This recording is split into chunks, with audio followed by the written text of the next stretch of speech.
Hi friends, வாங்க ஒரு சிம்பிளான ஒரு புளி சாதம் எப்படி பண்ணலான்னு செஞ்சு காமிக்கிறேன். இங்கே பாருங்கள், அதுக்கு தேவையான பொருள் பார்த்துடலாம். வரமிளகா, கடுகு, வெந்தயம், கடலப்பருப்பு, கருவேப்பிலை. இந்த 10 ரூபாய் புளி சாதம் படி இருக்குது பார்த்தீங்களா, அதுதாங்க. கொஞ்சமாக அதில் புளி கரைச்சி ஊற்றிக்கலாம், ரொம்ப டேஸ்ட்டாக இருக்கும். இப்போ எண்ணெய் காஞ்சிருச்சு. இப்போ இதை போட்டுக்கலாம்.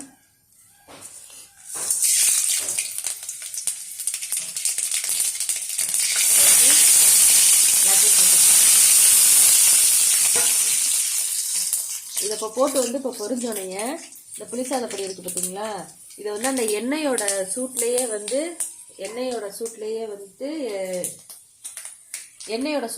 இந்த புளிசாதப்பொடியை நம்ம போட்டுடலாம் பார்த்துக்கோங்க. போட்டுட்டோம்னா கொஞ்சம் நல்லாயிருக்கும். அதுக்கப்புறம் கொஞ்சமாக புளியை கரைச்சி ஊற்றி நல்லா கொஞ்சம் கெட்டியானோடனே எடுத்து போட்டோம்னா செம்மையாக இருக்கும். அது மாதிரி சிம்பிளாக செஞ்சு பாருங்கள். இங்கே பாருங்கள், இப்போ நல்லா புரிஞ்சிருச்சா.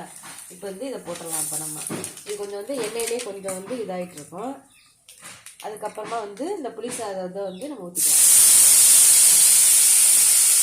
இப்போ புளியை ஊற்றிட்டோம்னாக்கா நமக்கு அந்த சாந்து மாதிரி கிடைச்சிடும்.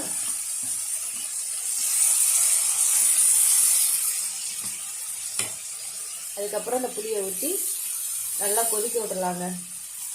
இப்போ நல்லா கொதிக்க விட்டுட்டு இதை கொதிக்க விட்டுட்டு நல்லா ஆஃப் பண்ணிவிட்டு கொஞ்சம் நல்லெண்ணெயை ஊற்றி கிண்டிட்டோம் அப்படின்னாக்க புளி சாதம் ரெடி ஆகிடும். இப்போ பாருங்கள், இங்கே இது நல்லா இது மாதிரி ஆயிடுச்சு, நல்லா கிரேவி மாதிரி ஆயிடுச்சு. இப்போ சாதம் வெந்துட்டுருக்கு.